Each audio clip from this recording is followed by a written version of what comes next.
Voilà. OVNI en Pologne. Ça fait un petit moment que j'ai pas fait de vidéo, ça fait peut-être 20 jours.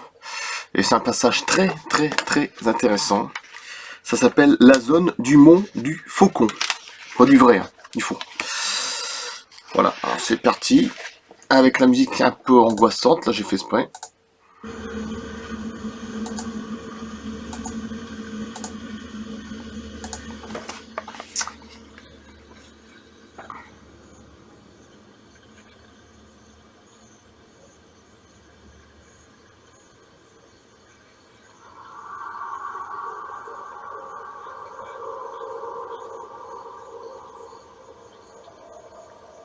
De Piotr Silebas.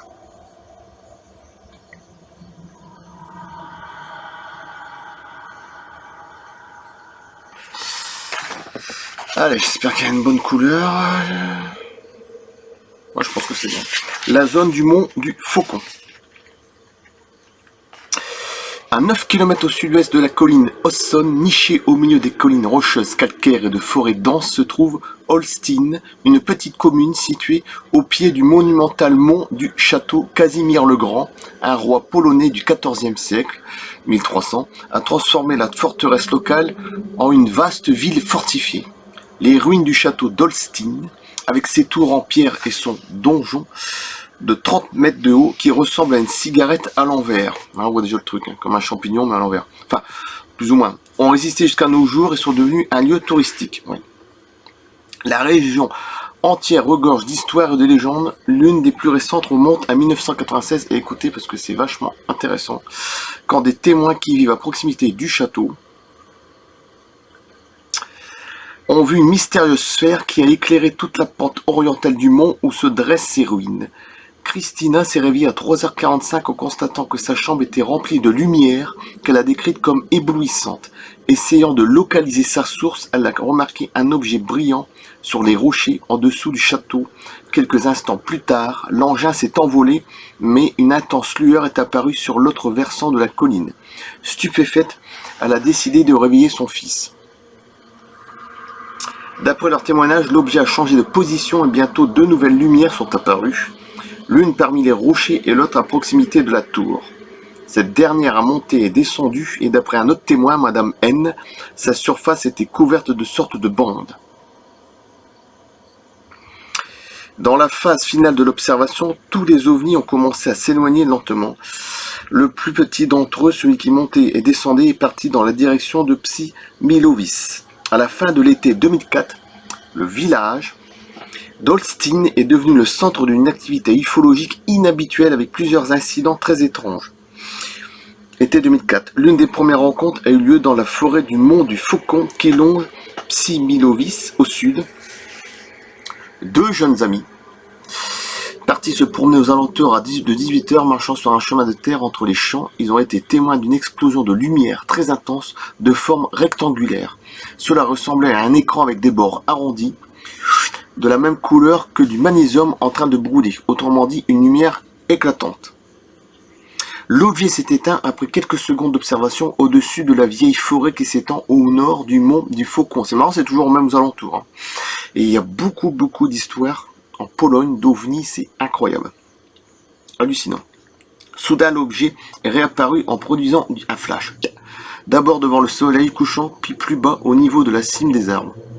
La même séquence s'est répétée, il semblerait que l'objet ait atterri dans les bois à une cinquantaine de mètres des témoins. Stupéfaits par ce qu'ils venaient de voir, ces derniers n'ont pas quitté leur position avant la nuit tombée, mais l'objet ne s'est pas remanifesté. Quand je repense aujourd'hui à notre réaction de cette nuit-là, je me dis qu'on a peut-être été un peu bête. Nous avons une occasion unique d'approcher un véritable mystère, et j'étais en train d'y penser en plus. Mais au lieu de cela, nous avons préféré attendre sur le chemin comme deux imbéciles, dira l'un des témoins. Ça c'est vrai. Mais bon, c'était peut-être sur le choc ou sous, je vais pas dire sous hypnose, mais t'as pas, c'est comme si tu avais un appareil photo dans ta voiture, même si à 20 mètres derrière, tu penses même pas forcément ça. C'est ça qui est comme curieux. C'est peut-être parce que l'objet ne paraissait pas naturel que nous avons décidé de rester à un endroit que l'on pouvait considérer comme sûr. Des petits arbres dans un champ situé à l'ouest nous séparaient du site où l'objet avait dû se poser, mais en reculant, nous avons vu entre les arbres une petite clairière où luisait une lumière couleur rubis. comme un genre de laser, bas en dessus du sol. Le lendemain, j'ai inspecté la forêt, mais je n'ai rien trouvé d'anormal. Il est utile de noter que les témoins ont été jugés très sérieux et que l'observation a eu lieu sur le territoire où de mystérieuses lumières ont hanté les lieux pendant des décennies. J'évoque, c'est pour ça que j'ai mis une musique un peu hantée, mais bon, c'est pas vraiment ça. J'évoque le phénomène des Sfil-Ish dans le premier chapitre. Vers la même époque, Andrés T., l'un des derniers fermiers de la région, se rendait un jour à son pâturage situé dans les collines qui s'étendent au sud du mont du Faucon qu'en progressant lentement le long de la forêt, il a remarqué à 800 mètres de distance une lumière qui tournait autour d'une colline rocheuse. Cette dernière, dépourvue d'arbres, est entourée par les champs et surnommée le mont Chauve. Un peu comme moi. L'objet de couleur gris céladon était allongé mais présentait une forme plutôt angulaire. Ce n'est pas très grand, déclare le témoin. Il a juste fait le tour de la colline et s'était éloigné. Je me suis dit, qu'est-ce que c'est que ce truc? Bon, ça, forcément. Mais devais ramener mes vaches du pâturage. Les collines derrière le village sont désolées et cet étrange phénomène m'a donné le frisson. Toutefois, à ma grande surprise, une fois au pâturage, j'ai revu l'objet arriver depuis une autre direction. Il semblait faire le tour du secteur ou faire une sorte de surveillance. André Jti est un homme simple, travailleur et célibataire qui vit avec sa vieille mère. Il a vu beaucoup de choses au cours de sa vie, mais cet ovni l'a fortement impressionné. Il est intéressant de noter que cet incident a été suivi par 2 nouvelles observations les jours suivants.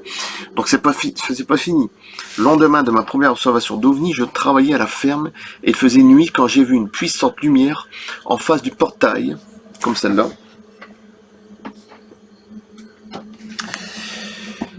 C'était comme si une voiture se trouvait là avec les phares allumés. Ah, comme ça, au moins, on voit déjà mieux. Je me suis approché, mais la lumière a décollé. Puis j'en ai vu une autre, aussi plate qu'une feuille de papier décollée d'un champ situé de l'autre côté de la route. J'avais prévu d'aller le lendemain matin au marché à MS Mnesto. C'est dur à dire, hein, c'est du polonais. Pourtant, dans ma famille, il y a quand même pas mal de polonais. Bref, je me suis levé avant l'aube et je suis sorti pour m'occuper de mes bêtes quand j'ai soudainement vu des lumières disposées en cercle haut dans le ciel, mais parfaitement visibles. Il y avait un objet rond qui se trouvait juste au-dessus de moi. Bien qu'il ait rapidement quitté les lieux, cette apparition m'a vraiment fait peur et j'ai préféré rester à la maison.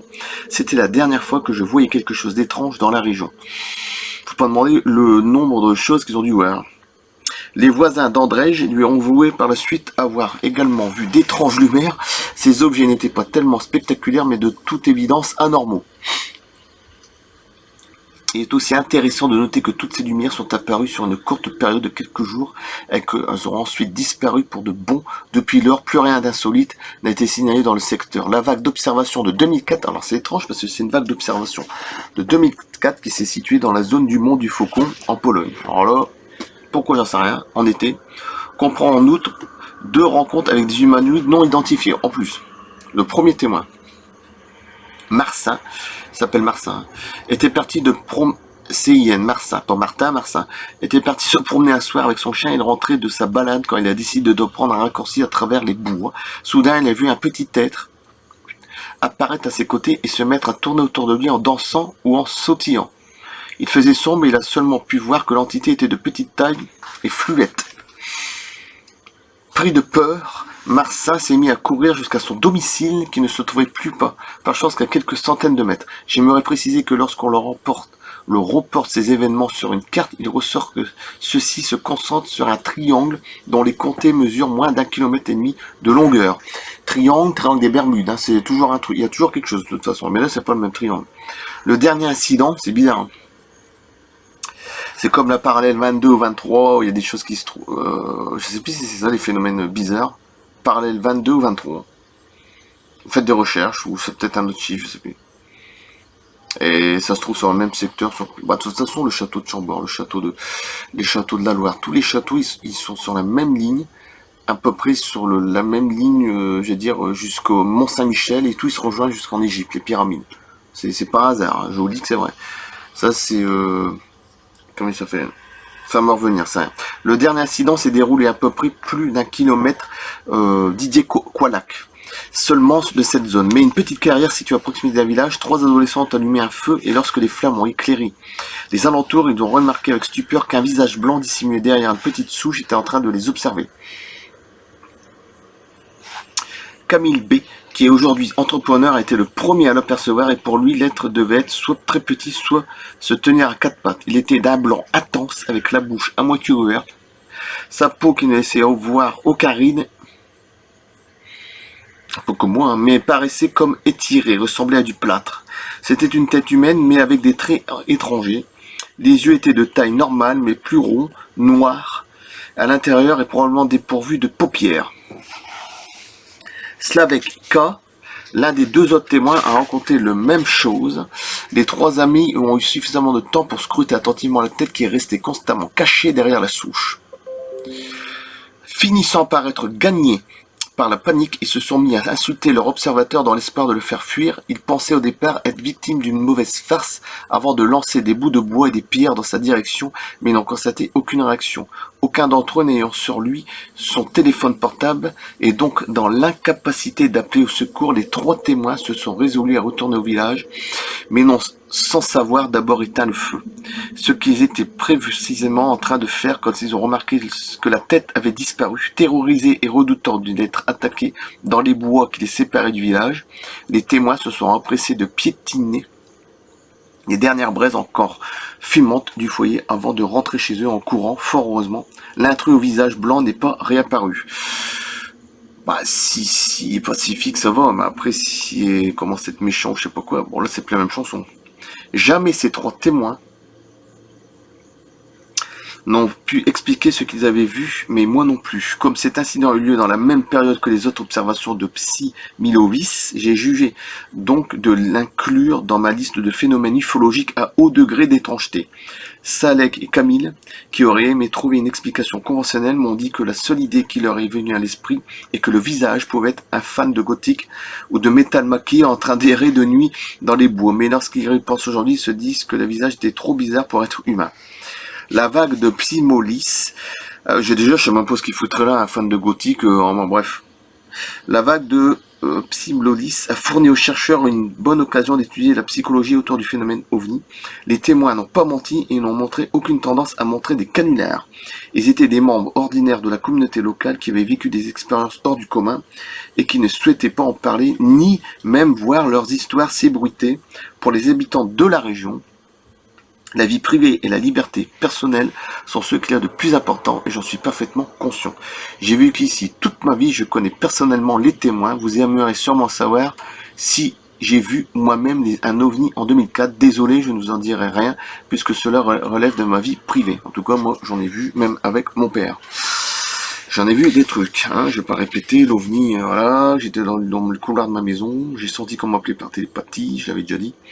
J'étais dehors, effectivement, il y avait un truc bizarre qui faisait des zigzags dans le ciel, sur 300-400 mètres, je sais pas. Très silencieux, on n'entend rien, qui a disparu. Mon père est venu me rejoindre juste après, au moment où c'était pratiquement la fin, quoi.